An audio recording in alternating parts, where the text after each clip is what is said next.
Ang malasakit ay binibigay sa mga taong nangangailangan. Kailangan bukal sa kalooban ng pagtulong.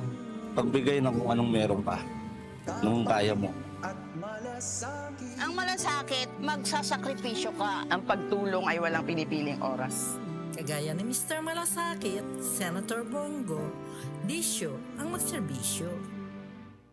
Maging in sa mundo ng negosyo at propesyon. Huwag magpahuli sa mga latest trends ng iba't ibang industry. Alamin ang gabay sa tagumpay ng ating mga panauhin. Ating pag-usapan ang mga yan dito sa Patok. Patok, may oportunidad sa bawat katok. Programang hatid sa inyo ng DZAR 1026 Sunshine Radio. Patok, ating pakinggan ng iba't ibang kwento ng buhay. Istorya ng mga simpleng individual na magbibigay inspirasyon at motibasyon. At narito na ang ating mga kapartner na Kapatok Pa.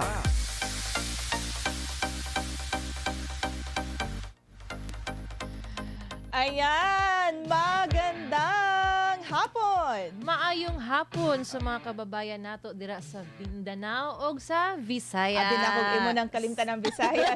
Lain baga malem. Maupay nga kulo. May pagat panapon. Buenas tardes, amigo, mi amiga. Ayun. Good afternoon nga naman sa inyo lahat sa manpanig kayo ng mundo and welcome namin kayo. Dito sa paboritong tambayan ng mga nagnenegosyo at kanilang mga kasoso dito lang sa Patok! May oportunidad sa bawat katok. At eto na nga, kung naisip kaming katok, maaari po lamang tumawag. Ba't hindi kayo tumatawag? 8836-3875 o 8801-9836. And pwede nyo rin kaming i-text sa 0927-540-2241 o di kaya mag-iwan ng comments sa ating Facebook at YouTube live stream sa DZAR 1026 at sa Patok sa DZAR. Kami po ang inyong makakasama ngayon. Ako po si ka-partner Lilibet. Oy, di ba? At ako naman po si ka-partner Val. Ayan. At bago tayo, kasi nga sa first half natin is may mga tips na naman ulit tayo para sa ating mga kasosyo, kanegosyo, ayan, mga viewer ng ating programang Patok. May ipa-plug lang po ako ulit kasi nga baka interested kayo, di ba nga naman ka-partner?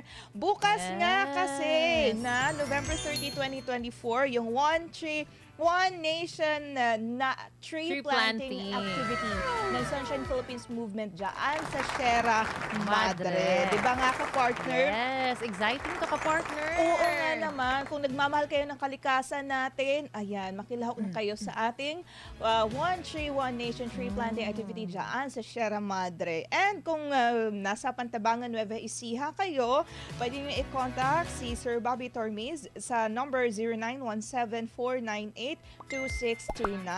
O kaya kung nasa Mamuyaw, Tanay Rizal kayo, pwedeng i-contact si Sir Med Zangkula 0945-629-0930. Huwag kayong makatubili mga ka-partner. Open kami sa lahat ng mga mag-volunteer para sa ating tree planting activity. Actually, 2 weeks ago, may tree planting activity na tayo. Simultaneous yun, nationwide. Iba't ibang lugar sa Pilipinas. Di ba ka-partner? And sinundan pa yan yung a week before, ngayon na week, is yung clean-up drive naman. Sa Baseco.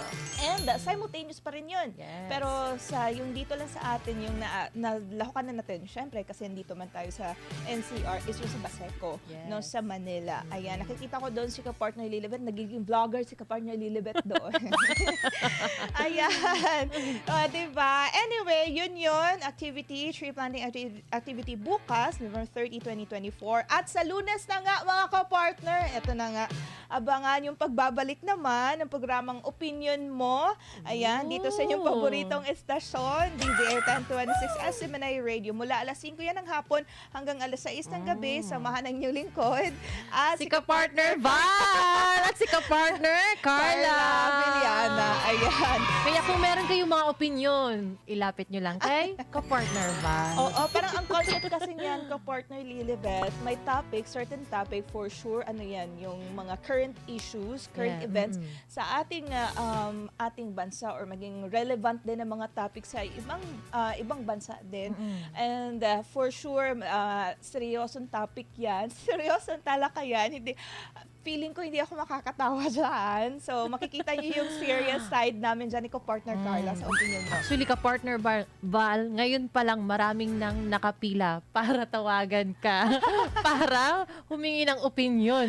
Ayan, so dapat may ganon. Pero for sure, politics yan. Or ano, kasi yan yung mga, lalo na magulo yung politics natin ngayon. For sure, Totoo yan, something ka-partner. related dyan.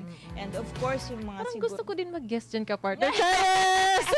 Oo, tingnan natin yan, ka-partner. Kasi parang marami akong masasabing Oy, about sa, diba? oh my God. O, diba?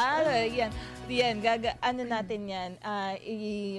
Sa Lunes na yan, mga ka-partner. Mondays to Fridays. Ayan, may supportaan niyo kami, ha? Hindi pwedeng iiwan niyo Tutok kami. lang kayo palagi sa opinion. Ayun. Pero babasahin, lahat ng mga nagko-comment dyan, as much as possible, babasahin din namin yung mga comments ng ating viewers, ating subscribers, ating followers dyan sa ating ipopost na topic. Kasi may poll question kasi na ipopost. Yun yung magiging topic namin ka-partner. So, ayun, sana. Actually, 2020, programa na yan ni ka-partner at Marvelando at saka ka-partner Ina Mortel. Ganun ba? Oo, pero nahinto lang yan dahil nga naman sa certain circumstances. So, ayun, nagbabalik ngayon. Kami naman ni ka-partner Carla. Paulit nga sa Makakasama. time ka-partner. Oo, abangan nyo yan Mondays to Fridays, alas 5 ng hapon hanggang alas 6 ng gabi. Ayan, dito lang yan siya sa DZAir 1026 Asminay Radio. Pagkatapos yan ang makialam na programa ni ka-partner at Marvelando. Ayan! At dahil dyan mga ka-partner, ang daming plugging, no? Ayun na nga ka-partner, sa ating first half, dito tayo sa ating mabisang accounting tips para sa tagumpay o para sa matagumpay na negosyo. Kasi sa second half ng ating programa ka-partner, may makakasama talaga tayo na maraming kaalaman or kumbaga tawagin nila natin na expert dito. So, i-confirm natin itong mga accounting tips mamaya sa kanya at manghihingi din tayo ng mga kanagdagan pang Kaya tips nga ka-partner galing sa ating lalo na sa ka-partner sa usaping math. oo. Mathematician to ka-partner eh. Usaping pera din. Oo. Ayan, anyway, ano nga ba ang tip number 1 natin, mga co-partner? Keep a separate bank account. Uy. Gumamit ng hiwalay na account para sa negosyo upang madaling mag-monitor ng cash flow at maiwasan ang paghalo ng personal na pera. Ayun, so sa lahat ng mga nagnenegosyo, for sure may personal bank account kayo. Pero kung nag-open naman kayo ng negosyo, mas maganda na separate yung bank account para lang sa negosyo, para to keep track yan sa ano kasi ninyo, sa pera na, sa revenues, ganyan. So maganda na mabisang accounting tip. Number 1, keep a separate bank account para lang sa inyong mga negosyo. Yes, so to yan ka-partner. No? And use accounting software. May mga tool na makakatulong sa mabilis at tumpak na bookkeeping. Ayan. So ano nga ba itong bookkeeping, mga ka-partner? Ito yung process at nang-re-record ng mga transaction ng business or company. Kabilang dito yung sales, purchases, payroll, payment, at iba pa. So sa pamamagitan ng accounting software, mapapadali naman kasi yung trabaho niyo at mas systematic yung pagtingin nyo, 'di ba? Sa Tsaka mas madali mo lang siya makita ka-partner. Totoo No? Pag yun. meron kang hinahanap, di ba? Ayun! So, Oo. importante pala talaga na gumamit ng accounting software. Okay. Record income and expense daily. Panatilihing updated ang financial records upang maiwasan ang backlog of errors. Kahit nga naman hindi sa business ka partner, 'di ba? Dapat naman kasi talaga actually maganda nga talaga kung inire-record niyo yung income and expenses daily. Kasi nga katulong yan para to keep track kung saan ba nagamit yung pera, magkano na lang ba yung natira, parang ganun. I tried that once sa pera ko. Actually, na-monitor ko yun na, okay, ito na yung sa utang. Ito na lang pala matitira ng pera ko. So, I keep record of that at na-curve ko yung pag-uutang ko at that time. Pero 1 month ko lang yan ginawa. Tsaka ka-partner, no, malaking tulong din tong nire-record mo yung yung expense mo kasi lalo na sa business para makita mo kung magkano yung profit at yung ano mo, Totoo. yung na ano mo, yung capital mo at saka yung income mo na net, 'di ba? Baka kung hindi nyo Oo. nire-record kasi or hindi nyo naman monitor, baka one day, pagising mo, bankrupt na pala Oo kayo. nga, yan yung ka-partner din yung mali ng ibang mga negosyante. Ayan. Mm. And number 4. Create a realistic budget. Maglaan ng budget para masigurong tama ang paggastos at mapondohan ang mahahalagang aspeto ng negosyo. Create a realistic budget. Alam mo yan ka-partner. Yan yung palaging nalalearn ko sa, again, sa parents ko. Kasi nga naman, hindi naman kasi talaga kami affluent or rich, di ba? Parang tama lang. Kaya lang makakain na 3 beses sa isang araw or may extra pa na medyo pera magagamit sa ibang bagay. Pero sinasabi talaga yan palagi, especially ng mother ko na parang kunyari, eto lang, kumbaga, 20,000 lang kumbaga yung sweldo mo. Huwag kang magkaroon ng, huwag kang gagastos na lagpas ng 20,000. For example, mas mainam nga na may leeway pa kayo, kunyari, 2K, ganyan, may extra pa kayo na 2K para sa emergency, 2K to 5K yan, emergency na gagamitin nyo sa mga bagay-bagay na hindi nyo inaasahan. Yes. So, maganda talaga na ganun ka-partner. Kasi kung exceed, 20K lang 30K yung, 20K lang yung, for example, 30K yung gastos mo, eh di magkautang-utang ka talaga. Totoo yan, And ka-partner. same as sa business, mga ka-partner. Kasi dapat kasi talaga din ka-partner, no? Wag waldas sa pera. Alam mo ba, partner, ma-segue ko lang to ha, kasi nakabasa ako kanina, parang ilang trillion na pala yung utang ng Pilipinas. Napunta tayo napunta tayo sa politics, no?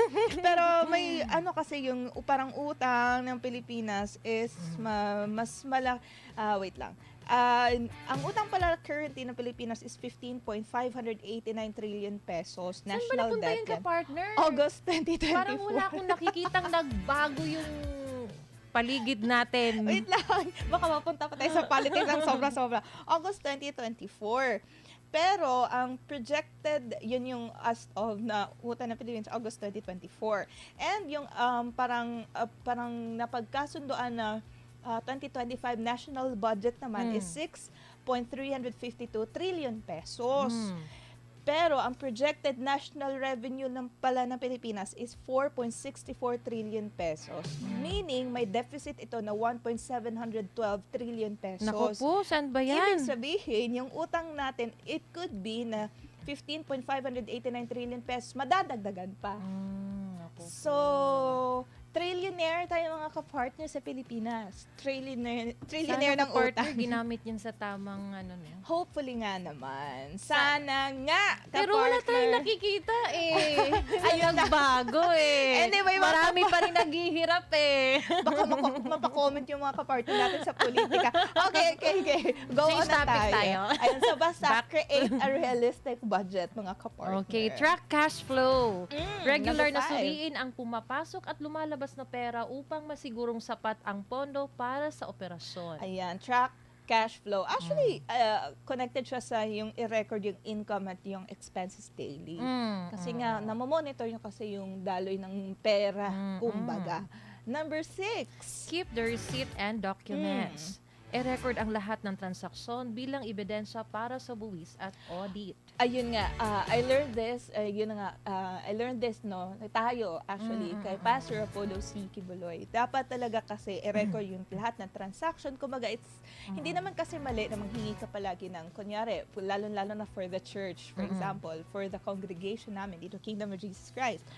Parang lahat ng transaction dito kailangan kasi talaga na may resibo kasi para yan sa maayos na accounting para makita namin kung ano ba may nawala ba na pera or what. So, yun nga ang sinasabi nga din ng pastor at senatorial aspirant Pastor Apollo C. Kibuloy na kung maupo siya sa Senado, iano niya talaga to na yung sa budget ng mga congressman, mga lawmakers, dapat receipt. Hindi yung ano lang, certificate lang ipapakita na, ay, hereby, ganito, ganyan, this, hindi daw ganyan. Hearsay lang yung kapartner. Oo, dapat resibo talaga. O i-authenticate yung mga resibo to see kung ang budget nga ba talaga, as per sinabi nga ni kapartner Lilibet kanina, kung saan na napunta. Para makita talaga kung may resulta nga ba. At to that, masusolusyonan yung corruption. Yes. So, ayun, same as sa business ka-partner, keep receipts and documents. Kasi iyon yung patunay na napunta pala dito, yung mga binili ninyo, anyan, ganyan. Ito sasailan nyo pa sa authenticated talaga na kung itong resibo, dokumento, tama ba to? Totoo ba to? So, importante talaga ganyan. Kahit saan, mga aspeto na ating buhay, personal money natin, business, national budget. At Ayan. dyan masusukat yung honesty natin, ka-partner. Honesty. It's the best policy. Always yan. Always yan. Yes. And number 7, Avoid overspending. Mag-ingat sa paggastos. Unahin ang mga bagay na mahalaga sa negosyo.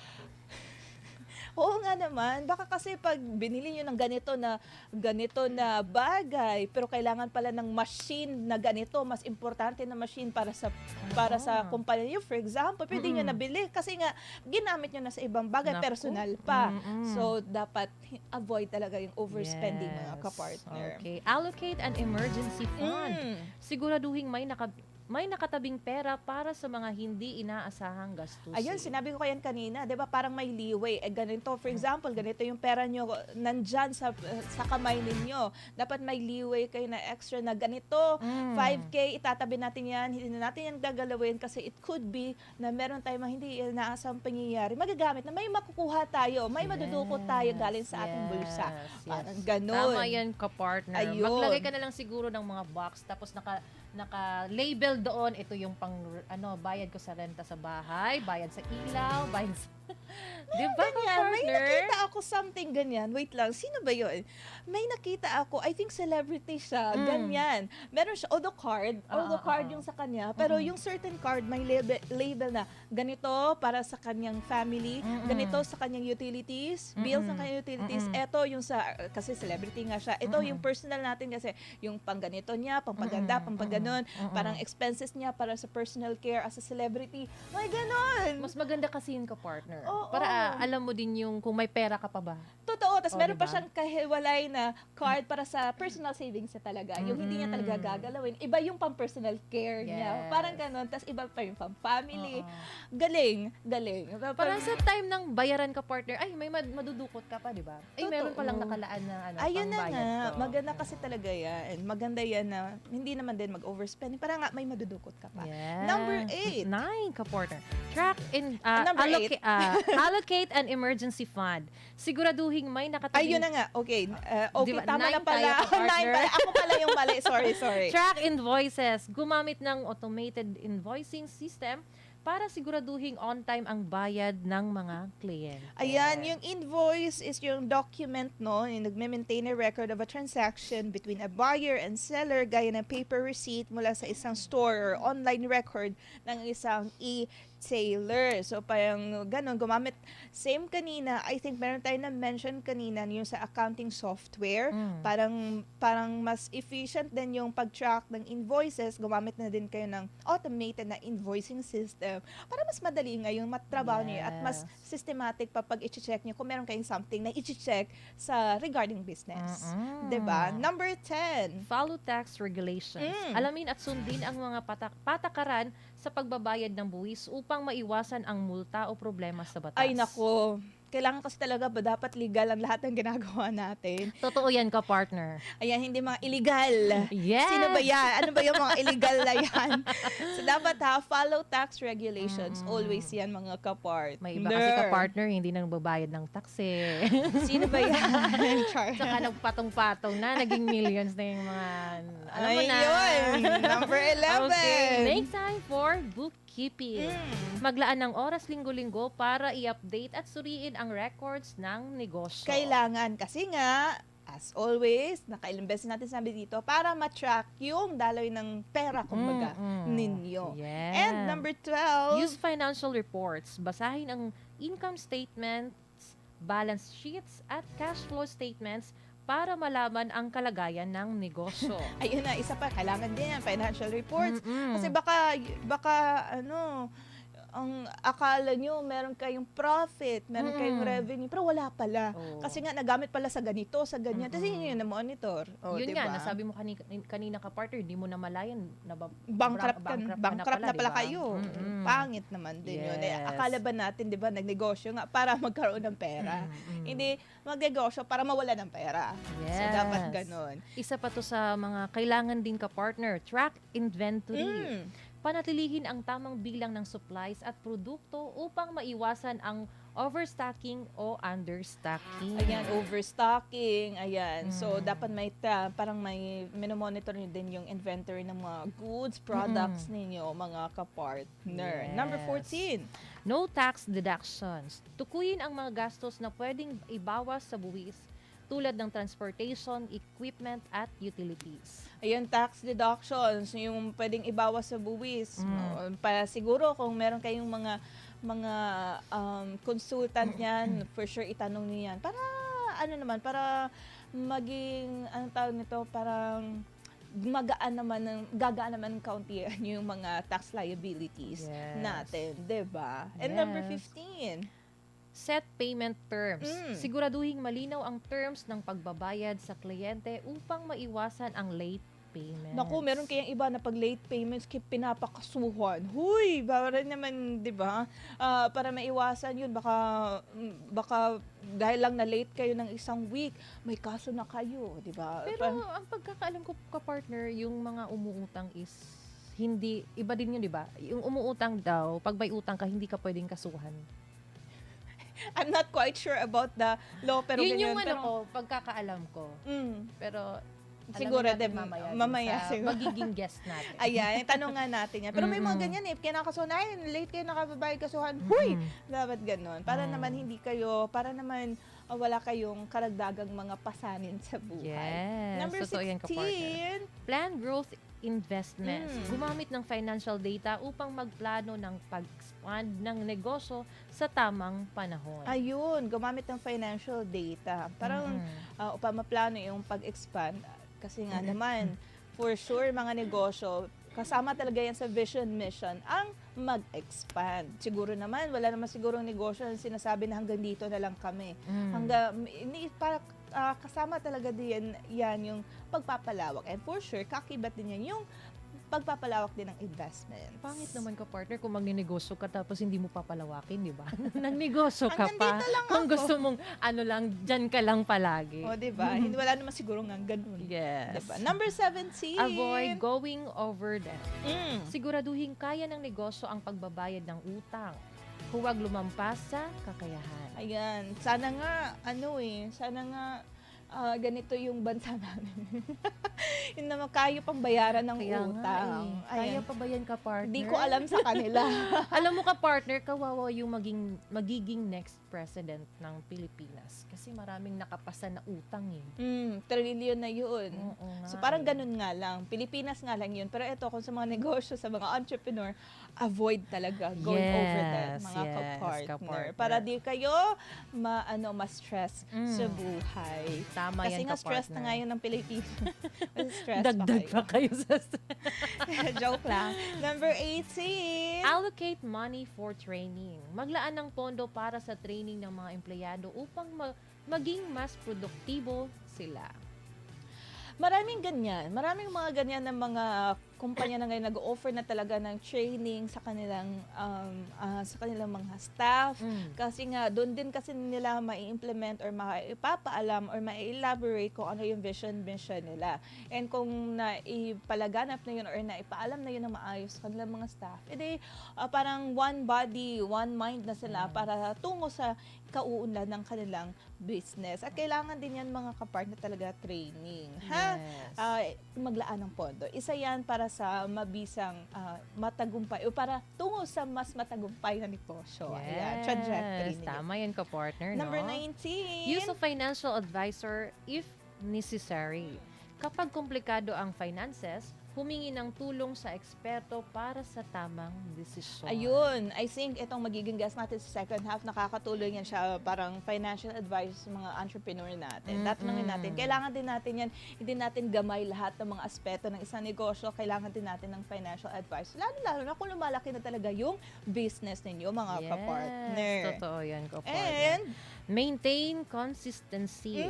Maging consistent sa pag-manage ng accounting processes upang masigurong maayos ang finances sa mahabang panahon. in everything, basta consistent na parang na-maintain nyo yung standard, for example, ng isang bagay. At kung sa negosyo naman, kung consistent ka naman din, kunyari, ganito, accounting processes ninyo, parang minamanage talaga maayos. Matatrack nyo kasi talaga yung pera ninyo. Yes, At totoo yan. for sure, dahil dyan sa maayos na accounting ng inyong pera, for example, lalago din talaga kayo. Kasi kunyari, may butas dyan na kahit konti lang, masusolusyonan nyo kasi kung minamanage nyo, minomonitor nyo talaga. So, dapat talaga consistency. Kahit sa anong bagay naman, kahit hindi negosyo, maganda ang consistent. Yes, kapartner. Hindi yung Ayan. mabuti lang sa Lax. umpisa. Oo, hindi. Mabuti. Sa Bisaya, dasig kaayo sa una. Pagsugod. Mm. Pero pag Pero later pala naglalax. So nagiging sloppy na din yung resulta. So hindi ganon. Dapat consistent and everything. Negosyo, in life, sa trabaho, lahat-lahat. So ayun mga kapartner, ang top 20 natin na mabisang accounting tips para sa isang matagumpay na negosyo. At maya-maya nga, mag-break lang tayo saglit.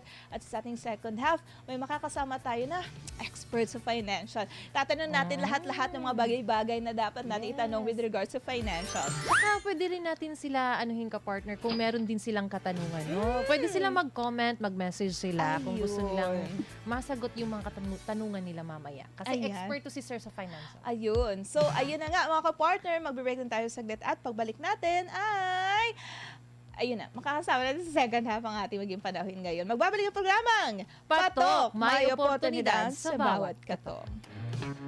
Huwag bibitiw, magbabalik ang patok sa DZAR 1026 Sunshine Radio.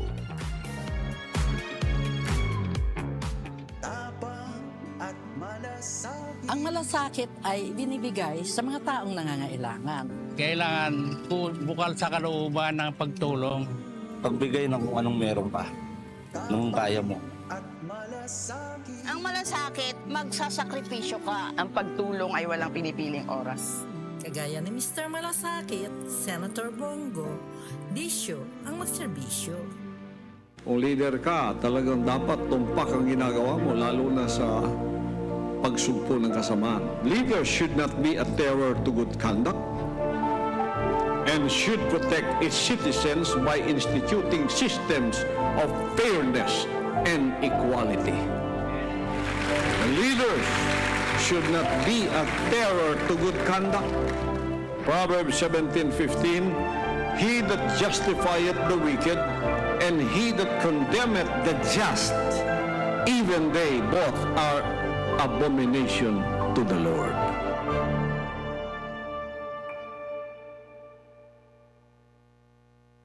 Malaki na ang ipinagbago ng ating mundo.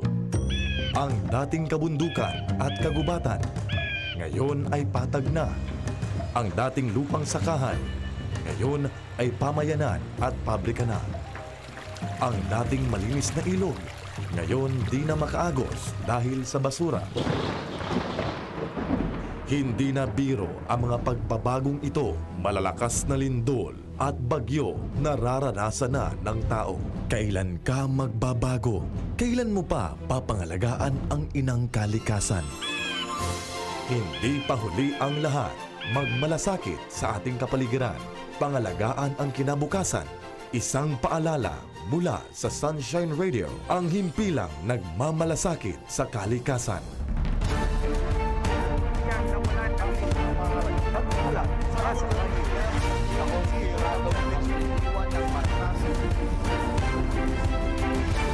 SMNR, balita totoo.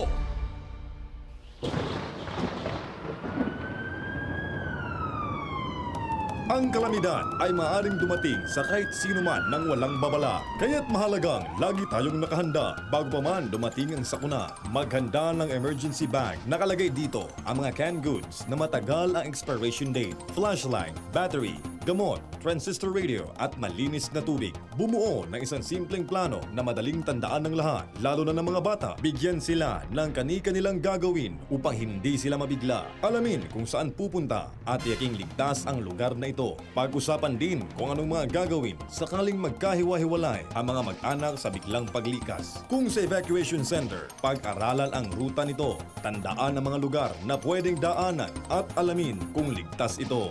Laging ipaalala sa buong pamilya ang plano upang di malimutan. Ang mga paalalang ito ay ilan lamang sa dapat gawin sa panahon ng kalamidad. Hatid sa inyo ng Sunshine Philippines Movement at ng DZAR. Sunshine Radio.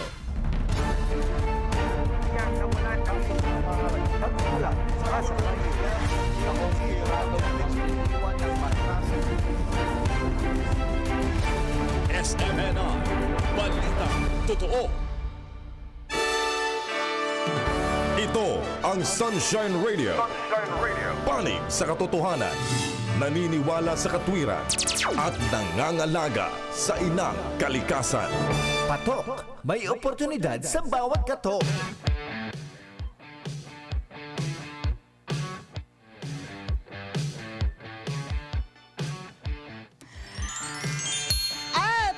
Nagbabalik ang programang Patok, May Oportunidad sa Bawat Katok. Hindi ako nakasapasok doon, kapartner. Anyway, ayun na nga, makakasama natin ngayong hapon na ito. Alam niyo ba, mga kapartner, baka man-nosebleed tayo, baka tanungin tayo ni Sir, baka kami tatanungin ni Sir dito kung mga equation, wag Sir ha? Anyway, si Sir natin makakasama ngayon sa second half ng ating programa ay nagtapos siya ng Bachelor of Science in Accountancy sa Far East University noong 2007 at the Master in Business Administration sa pamantasan ng Luzon ng Maynila noong 2012. Doctor in Business Administration sa Teresa Martires City College noong 2019 at short course sa Corporate Finance sa London School of Business Administration sa United Kingdom. And after niya makapasa sa CPA board exam, mga kapartner, nagtrabaho siya bilang auditor sa isang malaking company ng audit firm. So, sino nga ba ito, kapartner? Lilibet, founder and CEO of Business and Professional Development Incorporated. Walang iba kundi si Dr. Jason Radang. Ayan. Baka kulay ko si Sir. Good afternoon, Sir. Good afternoon Sir po sa Jason. inyong dalawa. Thank you sa Sunshine Radio, DCAR 1026 sa pag-invite niyo ulit po sa akin. Pangalawang beses ko na po rito. Di ba? Last July, Sir. Oo, kaya alam, July lang po yun. Ang nawiwili na po akong pumunta dito sa amin. Wow. Pero before, Sir, baka meron po kayong gusto i-shout out, family, friends, staff? Sige po. Binabati ko po aking mga pamilya simula sa aking misis na si Rina, sa aking mga anak na si Jace at Janaya. At saka sa ibang pamilya ko, marami po kaya di ko na isa-isahin sa kanya sa Del Mundo family, sa Resido family, sa Morao family, Rabanera family, Ranches family, sa lahat ng ibang kapamilya ko po. Kamusta po kayo dyan at magandang tanghali sa inyo. Oy, diba? Ayun na nga. So, Sir, bago po yung ating mga kama-nosebleed kami sa mga tanungan natin mamaya, Sir, baka pwede niyo pong,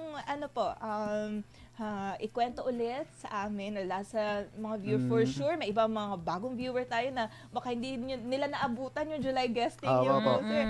Short background po kung sino si Dr. Jason Radang. Opo, thank you po.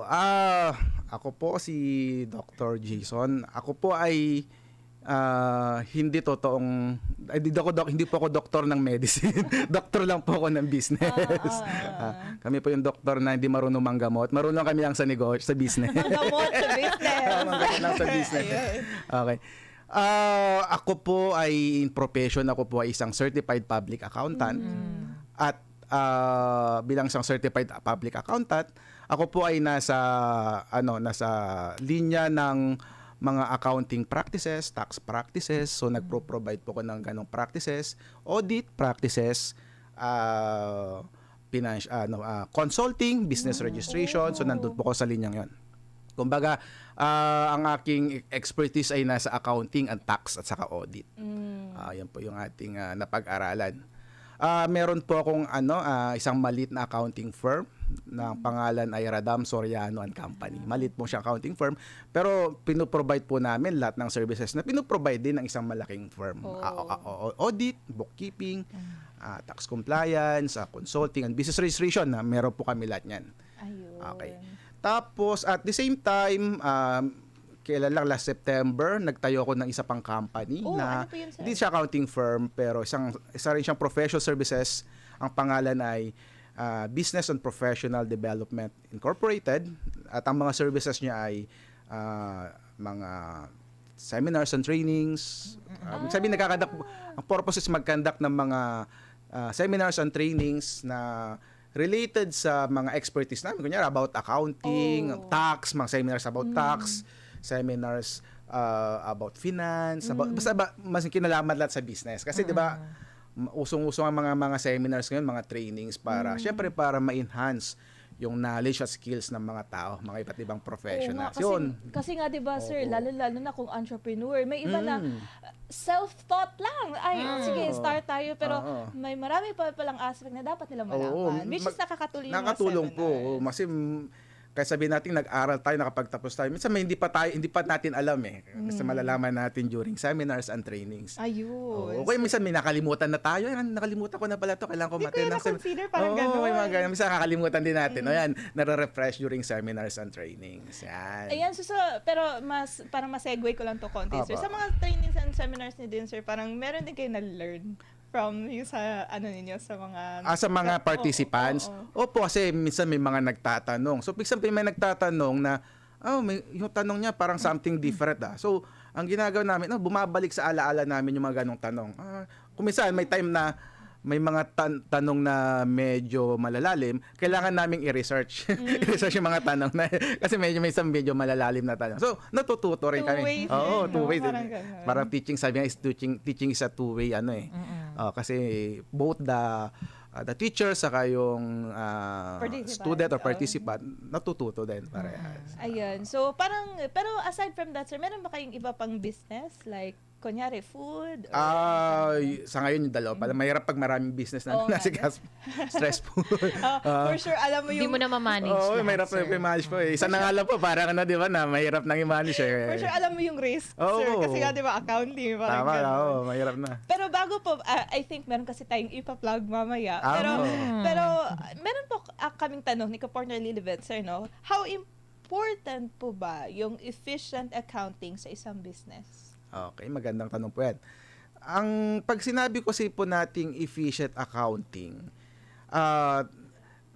natutulungan niya yung business na mag-provide ng mga needed information for decision making. Kasi ang accounting po talaga, ang purpose niyan is to guide the managers and lahat ng stakeholders ng kumpanya in making decision. For example po, decision as far as gusto nating malaman kung kailangan na ba nating mag-reorder ng inventories natin. Kailangan may proper accounting. Ibig sabihin, the accounting record will tell us, so kailangan nating mag-reorder ng inventory. So dapat, kung efficient yung accounting system natin, sinasabi ng ating accounting, mag-reorder ka na. Kung hindi efficient accounting system mo, hindi mo alam, mababa na pala inventory level mo, hindi ka pa mo-order. So, na-out of stock ka. Mga ganon. Parang na-mention namin kanina. Di ba? Nakikinig na ako kanina. Nasa labas. Sabi ko, tama po ba yun, sir? Overstocking and understocking. Nakikinig. So, nakita nila yung mga, narinig ko kanina sa labas habang nagsasalita. Nabanggit nila about inventory. Tama yan. Sabi ko. Kaya maganda, pag efficient accounting system mo, natutulungan niya yung mga managers, even employees, even yung mga top management in decision making. Kailangan. Di ba? For example po, maliban sa inventory, decision making as to sino na ba yung mga customers natin na hindi pa bayad? So dapat if the accounting system is efficient, so sasabihin sa atin ng accounting system, si customer A, B, hindi pa bayad, kailangan natin collect. Ganito ang due date. Kung hindi efficient accounting system mo, due date na pala nito, di mo pa alam i-collect na. O kaya, hindi mo alam, may utang pa pala si customer hindi mo sinisingil. Kasi nga hindi efficient accounting system. Siyempre, sinong lugi yung negosyo? Hindi mo siningil yung mga nagkakautang pa sa business, di ba? Parang ganun. So parang tama talaga sir na dapat meron talagang accounting na tama kasi baka one day sinasabi nga namin kanina, baka one day ay bankrupt na kami. Di mo alam, bankrupt ka na pala. Tama. Maganda isa rin po yun yung, di ba? Paano mo malaman kumikita ka? Dapat may efficient and effective accounting system. So, ibig sabihin, pag efficient, effective accounting system, lahat ng transactions ng kumpanya are properly recorded sa system at laging updated. At tama. Hindi lang na-record, dapat tama. Yun yung masabi nating effective, efficient. With regards to that, sir, no, parang maano din yung pera, baka may mga flaws. Kaya, although hindi naman siguro parang yung para maiwasan yung something like mga corruption, kumaga, parang gano'n, di ba? It could be, sir. Importante rin po yun para maiwasan yung mga... Baka meron nang nangikil na, uy, baka mga... Tama, yung mga irregularities sa tawagin natin. Yung mga fraud, maiwasan din kapag maganda ating accounting system. Ayan, with regards to that, sir, pero sa mga naging client na po ba ninyo, ano po yung mga common na naging problema nila? Marami kasi po kaming client, depende anong services. Kunyari, pag mga audit clients namin, pag sinabi kasing audit po, ina-examine namin yung kanilang financial statements. Kasi especially, once a year, required tayo mag-submit ng tinatawag nilang audited financial statement. So, bago po makapag-submit ng audited financial statement sa SEC or sa BIR, i-audit ng mga auditor. So, yung trabaho po namin, external auditor to examine the FS. So, while examining the FS, ang nakita namin, kung ano na nakita namin, is yung maraming mga errors sa financial statement na kailangan i-correct. Siyempre, minsan hindi ganun kapulido yung accounting system o yung nagre-record, kaya maraming itinatama namin. Minsan, magulo talaga yung record. Yun, kung mo na na-experience namin, magulo yung record. Minsan, hindi balance kung tawagin nila.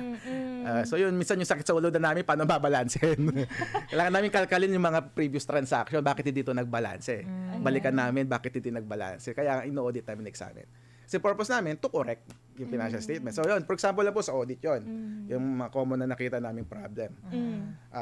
Kung ano naman, kunyari, mga client naman kami na ang services na pinoprovide namin is tax compliance, nakita namin is yung tax compliance sila, marami silang hindi na-file na taxes. So, dating kailangan namin balikan, i-refile yung mga hindi na-file na taxes. Parang ganun. So, kung minsan din naman, ang problema naman ng pag sa tax compliance naman, problema sa tax compliance din kung minsan is yung hindi rin namin magawa naman yung mga tax returns kasi incomplete din yung record. Pag ganun din, so, yung tahi-tahi po yan eh. Pag pati incomplete yung record, pati tax compliance ang hirap kasi hindi mo ma-generate yung tamang information for the preparation of the tax returns. Like, kunyari, yung correct revenue na report, correct expense na report, galing sa system din yan, accounting system. Pero kung hindi, pag hindi mo yun, hindi pulido accounting system mo, ang hirap extract yung correct. Manguhula ka, pwede ka manguhula. Siyempre, pag manguhula tayo, bawal yung magagalit si BIR. Magagalit si BIR pag manguhula ka lang. Pero sir, naka-experience na po ba kayo or naka-encounter na kayo ng client na hindi niya alam na nalulugi na pala siya sa negosyo niya, pero kayo po yung naka-discover na palugi na kayo, ma'am, hindi niyo pa alam? May mga rare circumstances na ganun po. Kasi hindi umaasa siya sa record niya na tama. So siguro taga-record niya hindi siya ganun magaling mag-record. So lumalabas. Baka hindi din accountant. Pwedeng hindi ako. Marami kasi po nagre-record. Hindi naman sa natin, pero maraming mga naging accountant na walang background talaga sa accounting. Iba yung background nila. Kaya pag nag-record sila, hindi ganun kapulido. Ano po yung advice niyo yan sa mga ganyan, sir? Siguro ang advice ko is kumuha talaga sila ng competent accountant to do the work. Pag hindi nila alam. Pag hindi nila alam. Kasi may naintindihan ko, minsan iba nagtitipid. Mas mababa yung bayad sa ganito. Kaso nga lang. Kaso natitipid din sila. Magsasacrifice naman yung accounting system mo. Akala mo kumikita ka kasi akala mo nire-record ganyan. Pero sa katotohanan, lugi na pala. Kasi hindi nire-record ng tama ang lahat ng transaction. Tapos yung mga resibo, wala pa. Mga documents. Parang incomplete. Ayan. So, ayun na nga, sir. Kasi I think, starting December 10, with regards to that, parang meron kang activity, sir, na dapat yung i-plug. Yan, tama po yan. Go ahead, sir. Okay. Ano po ba yun? Isa sa mga dahilan kayo nandito pa ako, para i-promote ko po yung aking upcoming program dito rin po sa Patok, sa Sunshine Radio. Ang pangalan po ng aking program ay Business Talks and Tips. Ayun. Yan. So ano po yan? Ano bang aasahan nila, sir? By the way, aabangan? every Tuesday yan from 1 p.m. to 2 p.m. po yan. So kami po ay magkakakwentuhan. Magkakachismis. Pero about business. About business naman. Na may matututunan. So kwento tayo, chismis po tayo. About business. Katulad po, example lang sinabi nyo kanina, di ba? May mga binigay na kayong tips kanina para paano magkaroon ng magandang accounting, accounting background yung company. Parang ganun din po lang gagawin din natin. Sa atin, itatalakay lang natin hindi lang accounting, kundi lahat ng aspeto ng business. Okay. Bakit nyo kanina, accounting pa lang yun. Ang accounting pa lang, malawak na. Kung baka sa accounting pa lang, mga ilang ano na po tayo, mga ilang episodes na yan bago natin matapos. Pero aside from that, pag-usapan po natin yung mga ibang aspeto ng business like finance. Ano ba dapat malaman natin sa finance? Financial management. Diba? Kasi importante din na dapat minamanage natin yung finance, financial management. Tapos pag-usapan din natin sa mga susunod na episode, yung mga katulad ng mga marketing. Paano ba natin mapapaganda yung marketing ng business? Totoo, sir. Kasi nga marami nagsa-start ngayon. Tapos, although consistent sila, for example, sa ganito na ginagawa nila, pero bakit hindi pa pumapatok? Dapat for sure, meron kulang ka sa inputs. marketing. Pero ganun po yun. Kasi pag ano ka po talaga, gusto mong ang business maging successful, hindi ka lang nakatutok sa isang aspeto. Kasi karamihan yung mga nagsisimula magnegosyo, nakatutok lang sa aspeto na gusto ko makabenta ako ng ganyan, magbenta. Pero doon ka lang nakatutok, na malit yung chance na lumago yung negosyo mo kung doon lang tututukan mo. Kailan tututukan mo po lahat lalo pag lumalaki yung negosyo mo, tututukan, sabi mo yung finance. Para sigurado mo hindi ka nawawalan ng pera, hindi ka nananakawan, di ba? Kasi kung mahina yung financial management mo, pwede kang mawalan ng pera, manakawan ng pera sa kumpanya. Marketing, kung hindi mo pinapagaling marketing mo, yung kala mo customers mo na marami na, hindi pa pala, kailangan mas maparami pa natin yung customers, mga ganyan. Ano pa? Even yung HR natin, human resource, di ba? Sa pagkuha ng tao. Tama ba ito? Yes, Di ba? Talaga. Yun, kasi di ba, yun nga sinasabi natin dito, parang kailangan sa business kasi in particular, kailangan talaga ng tamang tao. Tama po, di ba? Check yung background nila. Kung ano din yung kaalaman nila sa negosyo. Tama po yan. At kung ang goal nila, same ba din sa vision, mission. Tama po yan. Kumbaga, right people for the right work. For the right job, dapat ko yan. Sabi ng example natin kanina, kung ginawa mo accountant, hindi man marunong sa accounting, magsasacrifice yung accounting record mo. With efficient people, maging maganda din yung resulta ng isang business. Kaya importante rin yun, yung human resource mo. Operation. So, how do you operate your business? Parang gano'n. Kailangan para planuhin mo din. So, marami. So, maraming pag-uusapan sa mga susunod na araw. Ayan. O din naman natin matatapos yun sa isang episode. Pa isa-isang topic po tayo per episode. So eventually matatakal natin lahat po ng mga aspeto ng business na makakatulong sa ating mga listeners, sa ating mga tagapanood na magkaroon ng additional na kaalaman para sa kanilang negosyo, para maging successful din yung kanilang business. Kumbaga, ito ay para hindi lang sa mga may negosyo na, kundi para pa sa mga nagpaplanong magnegosyo din. Ayan, feeling ko si Kapartner Lilibet may plano siya. May plano. Pero sir, kung kung ang isang negosyante, ano po yung dapat na accounting terms na dapat niyang i-familiar? Meron po bang ganun, sir? Sa isang negosyante. Accounting terms po? Opo. Marami kasi pag sinabing accounting terms maraming ang lang natin, suggest natin, sa isang nagnenegosyo, pagdating sa accounting, ang una niya sigurong talang tututukan is yung paano ko masigurado na magkakaroon ako lagi ng updated accounting records. Kasi yun yung mag-guide sa kanya for decision making. So, paano ko mag-maintain ng books kung tawagin? Kasi minsan nakakalimutan niya yung mag-maintain ng books. Parang, yung mga iba din nag-maintain ng books pero the books will tell you kasi kung anong nangyari sa business. So, kung ba, yung ang term na magandang banggitin po siguro is yung paano magkaroon ng parang effective, efficient at updated na accounting books. Yun dapat. Yung siguro yun parang yung process ng record bookkeeping, ng transaction. At least one lang, kumbaga, kung isa lang yan sa mga importanteng dapat laging tandaan ng isang negosyante or papasok pa lang sa negosyo. Ayan.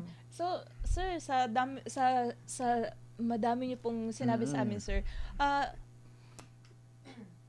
Paano ba natin, ano bang magiging tip mo naman din, sir, if ever yung baka dahil sa ganun pala, kalawak pala dapat na i-consider ng isang entrepreneur. Baka may nagsasabi na, ay, hindi ko na lang itutuloy. Mag-ganon, mag-put up ng business. Kasi ang dami palang i-consider sa akin. Ano bang tip niyo po para doon? Sana dinala pala natin sinabi ng dami.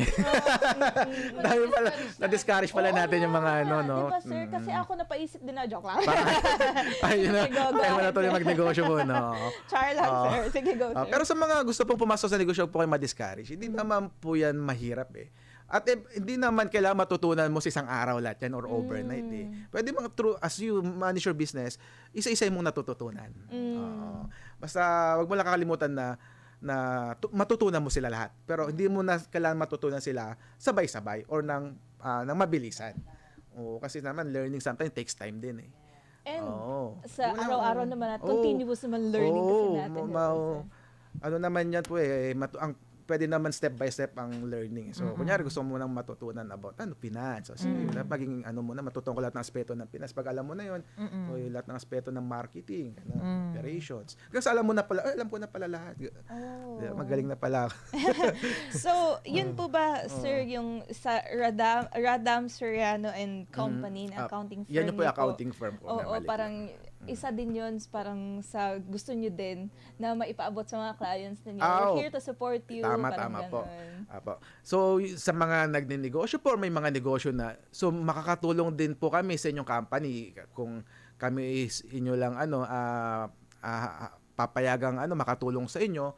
Yung aking accounting firm na Radam Soriano and Company ay nagpro-provide ng mga services po na may kinalaman sa audit, accounting, tax compliance, business registration, consulting. So kung meron din kang gustong i-consult sa aming team o sa aking accounting firm, open din po for consulting.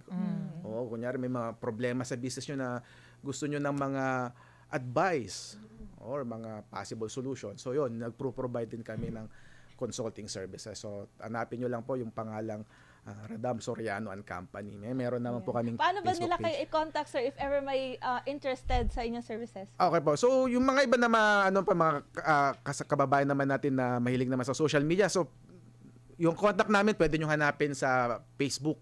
Meron kami Facebook page. Ang pangalan ay Radam Soriano and Company. Nandun po yung aming mga contact email, contact numbers, nandun lahat. Yung physical office ang po? Physical office is sa nasa Parañaque.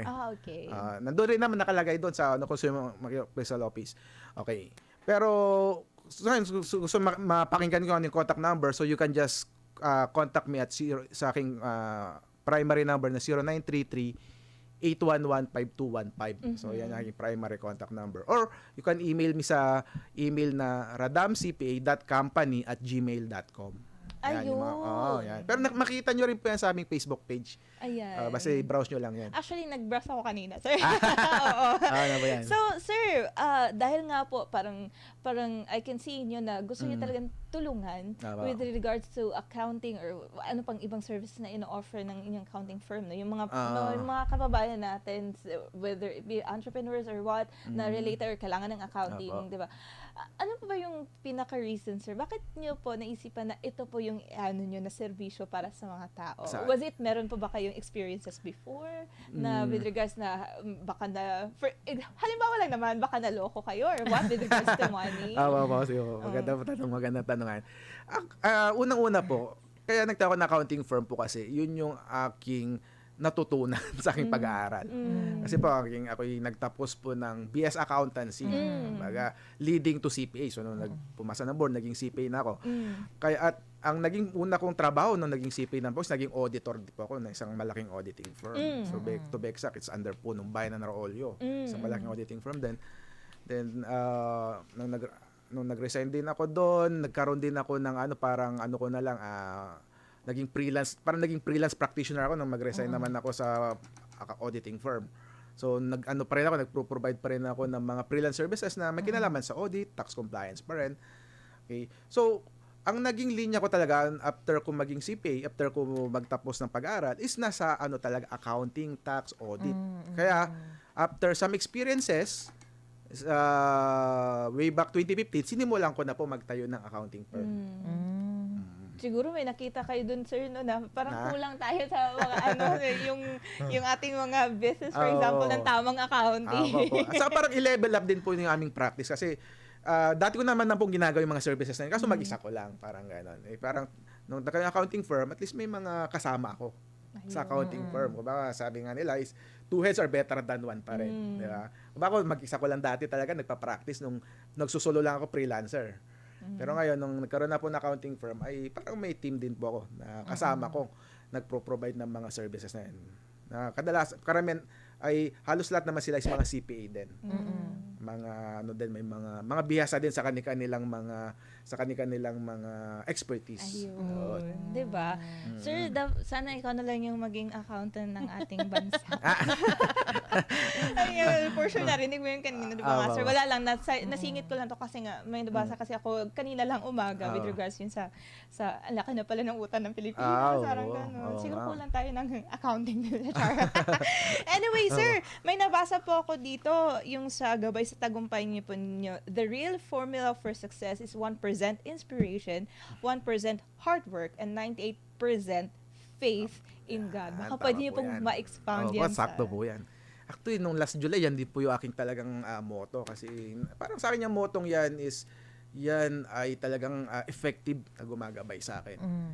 Sabi, kadalasan ang alam natin, para magtagumpay ka, kailangan talaga 100% hard work. Totoo. Diba? Sabi 100% hard work, pero para sa akin, we forgot God. Mali po yun, hard work lang. Kailangan mas marami yung faith in God. Kasi siya naman po yung ang Panginoon natin, ang Diyos siya pa rin ang nagde-decide kung yung plano natin ay matutuloy o hindi. Yes. Diba? Kung hindi niya kalooban, hindi matutuloy, kahit anong plano mo. I like that. Parang hindi ka magtatagumpay, sir, kung hindi kasama si God Hindi sa mo kasama. buhay. Diba? Sabi nga, parang may, may script sa Bible, sabi na parang, in all your ways acknowledge Him, sabi nga, diba? Yes. And He will make your path straight. Yes, Ayun, totoo. Diba? I like that, sir. Para sa akin, hindi rin nakita ng ibang tao na religious ako. Pero deep inside, I have big faith in God naman na yun yung every time may mga plano ko, nagdadasal ako. Itong plano ko ba na to na magtayo ng new firm, ganyan. Is it within your will? Kung within your will po, sana tulungan mo po ako. Kasi kung andun may guidance. Ayan. Tulungan mo po ako dito. Ayan. Ikaw kahit po may rough parts, manavigate mo na maayos. Ikaw po ang totoong mag-manage ng negosyo na to. Siya yung totoong manager ng negosyo ko. Para you're always in the right path. Oo po. Parang gano'n. May kanta nga, sir, greater yes nga daw. Siguro, parang itong prayer mga yon hindi sinagot. Pero pala, may isang greater pala na yes pala na gagawin na mas better pa sila ginusto mo. Parang gano'n. Which is, I really like, gusto ko talaga yun, sir. Yung parang kasali talaga sa ginagawa mo sa buhay. Yung Panginoon. Mas maging successful ka pa pag sinama mo Panginoon sa plano mo. Yes. Yun yung totoo po. At dahil dyan, sir, pwede niyo pong ulitin, i-plug yung mga programa niyo. Yes. Ayan. Baka tayo magtapos. Kung ano po yung aabangan ng mga natin. So, yun nga po ulit. So, simula po sa December 10, 2024, tayo na po ay magkakakulitan, magkakakwentuhan, sabi ko, magkakachismisan, pero tungkol po sa business, tungkol sa accounting, na sa palay ko po ay may mga matututunan naman po kayo. Kumbaga, ito ay para sa mga interesado sa negosyo, business-minded, may negosyo na or wala pang negosyo, o nakikiosyoso lang. Para sa inyo po, para may matutunan po tayo. At saan nila pwede kayong makontak, sir? Ayun, sir. Kung gusto nilang tumawag on time sa program nyo. Okay. Once again, Okay. plug niyo pa. Okay, so kung gusto nyo pong kung makontak tungkol sa aking program, again, pwede nyo kontakin sa aking primary number na 0933-811-5215 or meron pa ko isang number na 0905-426-4785 or pwede nyo rin ako email sa radamcpa.company@gmail.com. Ayun! yun, ha? Thank you Mga so much, ka-partner. sir. Baka after nila mapanood yung first, parang yung maiden episode natin sa December 10, sir, baka sabihin nila, ay, magnenegosyo na ako. Hindi naman pala masyadong risky. Oo, right? marami tayo. Oo, di ba? So, actually, sir, bago tayo magtapos, meron lang ako isang itanong sa inyo, sir. Ayan. Ano po yung advice ninyo sa mga laging nare-reject sa kanilang trabaho? Akala ko nare-reject ng nililigawan. Hindi, sa trabaho, Kasi pag sir. nalisagan, hindi ko pala yung sagot doon eh. Ayan, experience mo. Nare-reject sa- Anyway, that's pala sa trabaho pala, sir. Nare-reject sa trabaho. Siyempre, ang lagi nating isipin, sabi nga po nila, everything that happens, there's a purpose. Kung Perfect. na-reject ka dyan, ibig sabihin, hindi yan para sa'yo. Hindi yan para sa'yo. Ibig sabihin, baka may mas sabi nga, in connection na sinabi natin kanina, baka ibig sabihin, hindi yan yung plano sa'yo ng Panginoon. Kung na-reject ka sa trabaho, there are always, sabi nga nila, kung may nagsara man ng isang pintuan, may mga magbubukas ng bintana. Mas maraming bintana. Kung maraming bintana na bubuksan, ibig sabihin, maraming opportunity. So, just, kumbaga, just try again. Or find another opportunity na yun para sa'yo. So, ano lang natin, kumbaga, wag lang tayong mawawalan ng pag-asa. At Isa pa, palaging magdasal. Tama po. Kaya, Meron pa akong isang katanungan, meron sir, pa for pala the last pahabol. question. Ano din po yung advice ninyo, sir, para sa... ano po yung pwede na ninyong i-advise sa mga bagong graduate na hindi alam kung anong career o negosyo ang papasukin? Tama. Marami pong Hindi naman pwede ganyan. maghilata lang sila. Oo, tama. Marami pong ganyan. Kala nila, pag graduate na, ano ba next kong gagawin? Totoo. Oo, May iba din na parang takot na Mag-take magtrabaho. Parang ganun. Parang gusto yung masud pala yung mag-aaral lang. Oo, parang ganun. Sabi Di kasi ba, wala. Adulting na nga daw. Parang ganun. Kasi pag mag-aaral, may alawas lagi. Dependent ka lang sa parents. Pag trabaho, wala na. Ikaw na magbibigay ng allowance sa magulang mo. Ano pa ba Ang mapapayo ko lang po sa mga graduate na parang hindi pa rin alam kung anong gusto nila sa buhay nila. Siyempre, unang-una, tayo magdasal. Pero tanong natin sa Diyos kung ano ba ang magandang gawin natin. Tapos, siyempre, hindi lang puro dasal. Kailangan may action. Ngayon, kung in terms of action, lagi nating paplanuhin, lagi nating sasabihin sa sarili, ano ba talaga ang gusto ko? Siyempre, kaya nga po tayo, kaya nga pinipili natin professions lagi is kung ano yung gusto natin. Meron kasi pumunta sa profession na hindi mo gusto. Kailangan talaga gusto mo. So, yung tanong mo lagi sa sarili mo, ano bang gusto ko? Gusto ko bang maging manager? Gusto ko bang maging accountant? Gusto ko bang maging lawyer?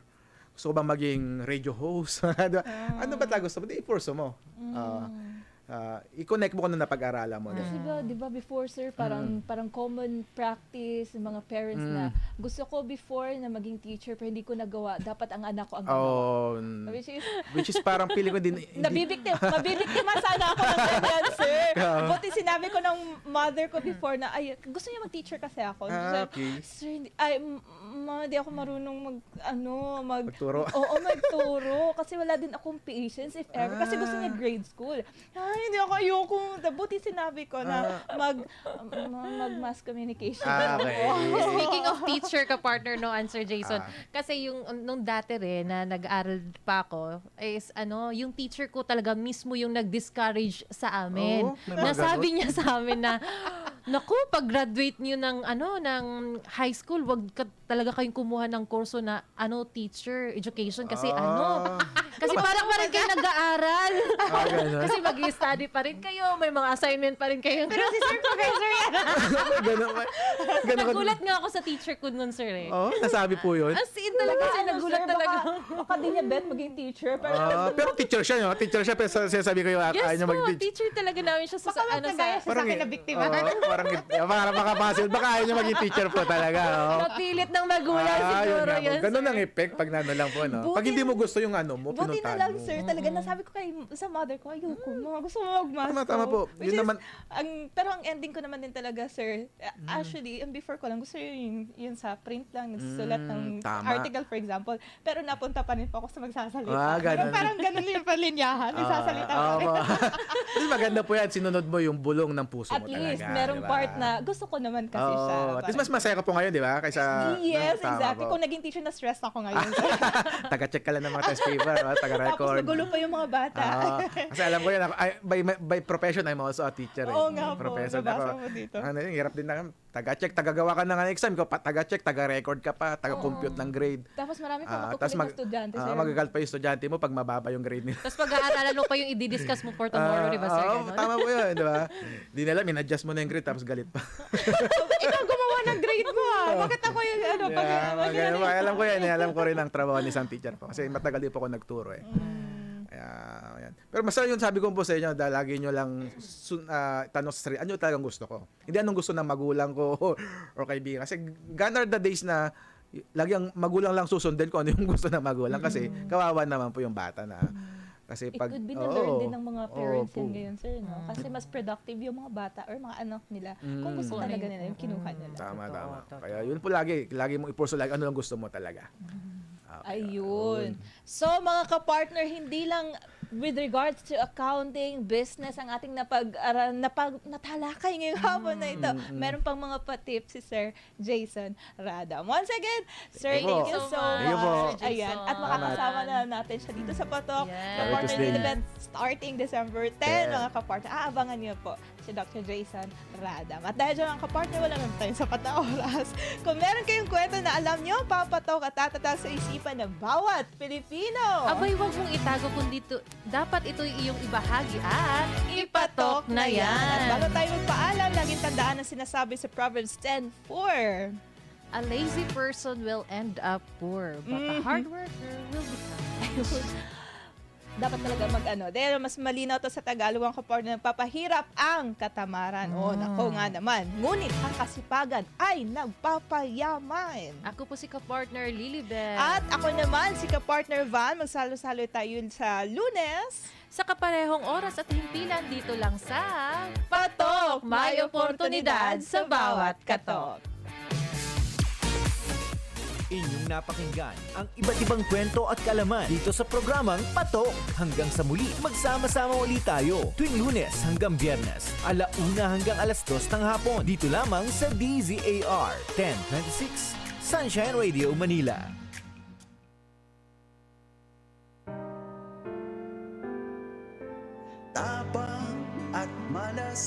Ang malasakit ay binibigay sa mga taong nangangailangan. Kailangan bukal sa kalooban ng pagtulong. Pagbigay ng kung anong meron pa, nung kaya mo. Ang malasakit, magsasakripisyo ka. Ang pagtulong ay walang pinipiling oras. Kagaya ni Mr. Malasakit, Senator Bongo, Disyo ang magserbisyo.